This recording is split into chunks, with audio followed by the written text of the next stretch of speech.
గురుగారు, ఉత్తరాఖండ రామాయణంలో భాగమేనా? దీనిని వేరే ఎవరో రాసి రామాయణానికి జత చేశారు అని అంటూ ఉంటారు, నిజమేనా? సాధారణంగా ఏం చేస్తారంటే రామాయణం యుద్ధకాండ చివరిలో రాముడి పట్టాభిషేకం. ఏదో రాముడి పరిపాలనలో ప్రజలంతా సుఖంగా ఉన్నారు, అందరూ హాయిగా ఉన్నారు, రోగాలు లేవు, వ్యాధులు లేవు, బాధలు లేవు, ప్రకృతి విభత్సాలు లేవు అని చెప్పి యుద్ధకాండ పూర్తయిపోతుంది. దీంతో అయిపోయిందండి రామాయణం. ఆ తర్వాత ఉత్తరాఖండలో ఏముంటుంది? రాముడి పరిపాలనా కాలంలో జరిగిన విశేషాలు, అక్కడికి మహర్షులు రావడం, పూర్వకథలన్నీ ప్రస్తావించడం, రావణుడి పూర్వజన్మ వృత్తాంతం, రావణుడి పూర్వకథ, ఆంజనేయుడు ఎలా పుట్టాడు, ఆంజనేయుడి కథ, ఇట్లాంటి వెనక కథలకు సంబంధించిన అనుబంధం ఉన్న అంశాలన్నీ ప్రస్తావనకు వస్తాయి. ఉత్తర అంటే తర్వాత అయిన కాండ. ఇది రామాయణ కథకు ప్రధానమైన సంబంధం ఏంది కాదు. పైగా పట్టాభిషేకంతో పూర్తి కావడం మంగళప్రదమైన విషయం.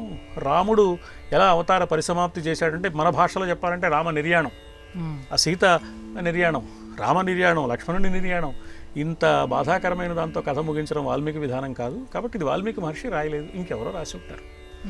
అందువల్ల ఇది ప్రక్షిప్తం అంటారు దాన్ని, ఈ సాహిత్యానికి సంబంధించిన పరిభాషలో. అందుకే ఎవరో రాసి దాన్ని జత కలిపారు అనే మాట తర్వాత కాలంలో వచ్చింది. కానీ అలా అనుకోవడానికి చాలా కారణాల వల్ల అవకాశం కనపడదు. జాగ్రత్తగా పరిశీలిస్తే రామాయణంలో 24,000 శ్లోకాలు ఉన్నాయని చాలా స్పష్టంగా ముందే వాల్మీకి మహర్షి చెప్పారు. తర్వాత షట్కాండాని తథోత్తరం అనే మాట కూడా బాలకాండలోనే కనపడుతుంది. 6 కాండల తర్వాత తథా ఉత్తరం, తర్వాత ఉత్తరకాండ అని బాలకాండలో చెప్పారు ఆయన. అంటే ఆయన ప్రణాళిక ముందు చెప్పేశారు వాల్మీకి మహర్షి. అంటే ఉత్తరకాండ ఉన్నట్టేగా వాల్మీకి దృష్టిలో, ఉత్తరకాండ వాల్మీకి రాసిందేగా.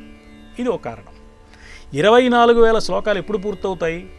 24,000 శ్లోకాల్లో ఒక్కొక్క శ్లోకానికి 24 అక్షరాలు కలిగిన గాయత్రి మంత్రంలోని ఒక్కొక్క బీజాక్షరం 1000 శ్లోకాలకు ఒకటి చొప్పున వచ్చే విధంగా రాశారు. ఆ శ్లోకాలన్నీ ఒక చోటికి చేరిస్తే దాన్ని గాయత్రి రామాయణం అంటారు అనే మాట లోకంలో ప్రసిద్ధంగా ఉంది. ఆ అక్షరాలు కూడా తెలిసి చెప్పే పెద్దలు, సాహిత్యవేత్తలు ఉన్నారు ఇవాళ ప్రపంచంలో.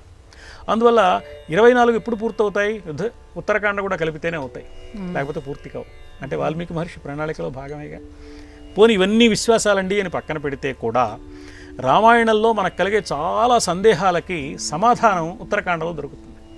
ఉత్తరం అంటే సమాధానం అని మనకు తెలుసు కదా. ఇక్కడ సందేహం కలుగుతుంది. ఒక్క ఉదాహరణ చెప్పుకుందాం. ఆంజనేయుడు సుందరకాండలో లంకలోకి వెళ్ళాడు, కట్టేశారు, తీసుకెళ్లారు, రావణాసురుడి ముందు ప్రవేశపెట్టినప్పుడు ఆ రావణాసురుని చూడగానే ఆంజనేయుడు ఇంత గొప్ప వీరుడు, మహానుభావుడు, గొప్ప తేజస్సు ఉంది, కానీ అధర్మం ఉందే, అయ్యో పాపం అనుకున్నాడు. హనుమంతుడిని చూడగానే రావణాసురుడు ఏమనుకున్నాడంటే, ఒకప్పుడు కైలాసంలో నేను కైలాస పర్వతాన్ని కదిలించడానికి ప్రయత్నం చేసేటప్పుడు నందీశ్వరుడు నాకు శాపం ఇచ్చాడు, వీడు నందీశ్వరుడిలో ఉన్నాడే అనుకున్నాడు. కిమేష భగవాన్ నందీ భవేత్ సాక్షాదిహాగతః ఏన శప్తోస్మి కైలాసే పురా సంచాలితే మయా. ఇలా అనుకున్నాడు. అంటే మరి ఎప్పుడో ఈ కథ చెప్పాలి కదా.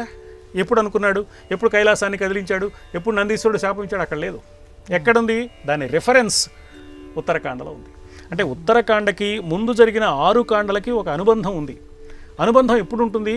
ఒకే వ్యక్తి రాసినప్పుడు మాత్రమే అది కుదురుతుంది. కాబట్టి 24 అనే సంఖ్య, 24,000 శ్లోకాలు అనేది ఉత్తరాఖండ కలుపుకుంటేనే పూర్తవుతుంది. కాబట్టి ఈ ఇన్ని కారణాల వల్ల ఉత్తరాఖండ కూడా వాల్మీకి మహర్షి రచనే అని మనం గుర్తించడానికి అవకాశం కనపడుతుంది. కొందరి అభిప్రాయం ప్రకారం అది ప్రక్షిప్తం అని అంటున్నారు. ప్రక్షిప్తమైన వాల్మీకి మహర్షి రాసిన రామకథా తత్వానికి సంబంధించిన అంశాలే ఉన్నాయి, కానీ దానిలో విరుద్ధమైన అంశాలు లేవు. ఇది గుర్తించవలసిన ప్రధాన అంశం. కానీ ప్రక్షిప్తం కాదు, వాల్మీకి మహర్షి రచనే అని గుర్తించి ఉత్తరాఖండను కూడా గౌరవించడం మంచి పద్ధతి. అయితే సాధారణంగా ప్రవచనాలు అవి చేసేటప్పుడు యుద్ధకాండతో ముగిస్తారు. ఒకవేళ ఉత్తరాఖండ చెప్పవలసి వస్తే ఉత్తరాఖండ చెప్పిన తర్వాత మళ్ళీ పట్టాభిషేక సర్గ, యుద్ధకాండలో పట్టాభిషేక సర్గ చెప్పి పట్టాభిషేకంతో ఆ కార్యక్రమాన్ని ముగించడం, ప్రవచన కార్యక్రమాన్ని ముగించడం అనేది ప్రవచన సంప్రదాయంగా వస్తోంది. అందువల్ల కూడా ఉత్తరాఖండ చెప్పుకోవడం తప్పేం కాదు. ఉత్తరాఖండ చదవడం ఇది ప్రక్షిప్తం కాదు, వాల్మీకి మహర్షి రచనగానే మనం గుర్తించి దాన్ని కూడా గౌరవించి అందులో తత్వాన్ని కూడా అవగాహన చేసుకునే అవకాశం కనపడుతుంది.